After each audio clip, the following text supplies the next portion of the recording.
Veamos el siguiente problema. Dice que un examen de multiple choice o de múltiples opciones consiste en dos preguntas.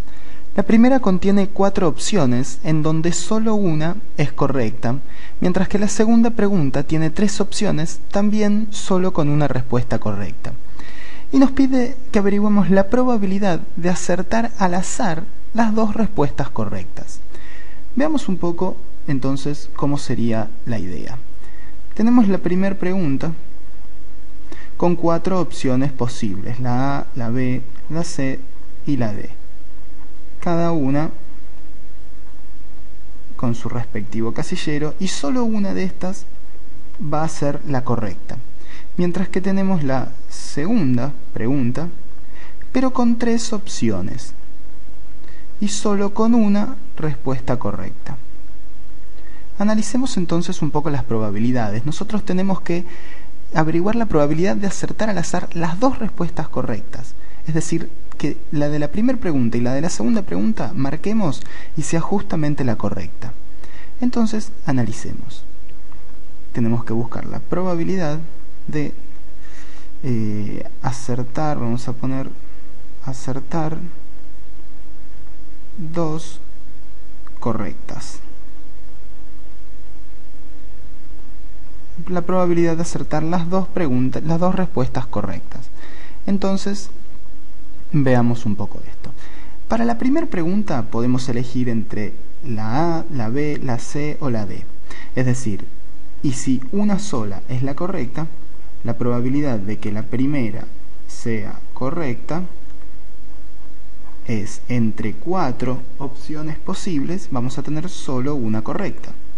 Mientras que para la segunda pregunta, para que sea correcta la segunda, es decir, la segunda correcta, C de correcta, vamos a tener que escoger solo una entre 3.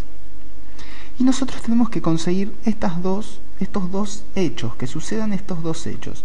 Por lo tanto, lo que vamos a hacer con estas dos probabilidades, la probabilidad de acertar la primera y la probabilidad de acertar la segunda, vamos a multiplicarlos. ¿Y por qué vamos a multiplicarlos? Porque por cada una de las opciones que vamos a tener para la primera pregunta, e insisto, por cada una, y estoy diciendo por cada una de las respuestas de la primera, vamos a tener una probabilidad para la segunda. Es decir, que si elegimos la A, vamos a tener la A, la B o la C para elegir en la segunda pregunta. Si elegimos la B, vamos a tener la A, la B o la C, es decir, que si tenemos la C, vamos a tener también la A, la B o la C, y lo mismo si elegimos la D. Por cada una de las respuestas que elijamos de la primera pregunta, vamos a tener que escoger una de la segunda. Y esto se puede ver de otra forma, pero antes permítanme, voy a borrar acá, vamos a resolver esto.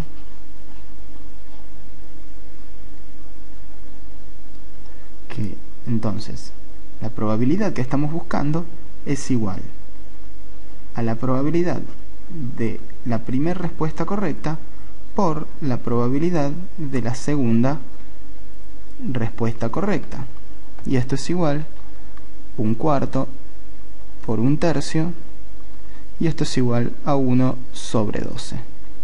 Y veamos ahora entonces la otra forma de verlo. Vamos a trabajar con una grilla, que es un método muy útil para trabajar en probabilidad. Supongamos que tenemos la siguiente grilla. Voy a dividirlo en 4 columnas y 3 filas.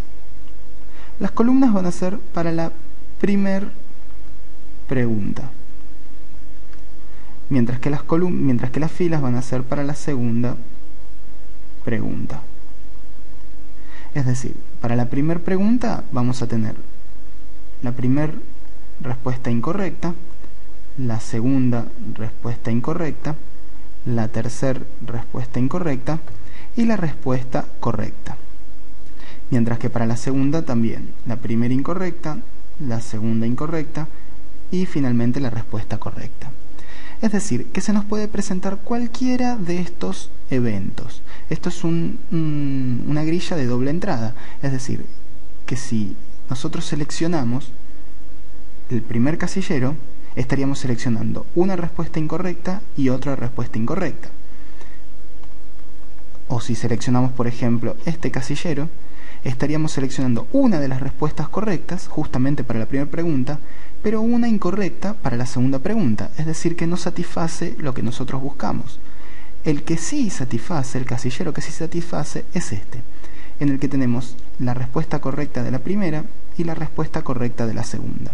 Y fíjense esto, tenemos solo un casillero favorable dentro de 12 casilleros posibles. 1 sobre 12 es igual a la probabilidad que calculamos de la otra forma, 1 sobre 12.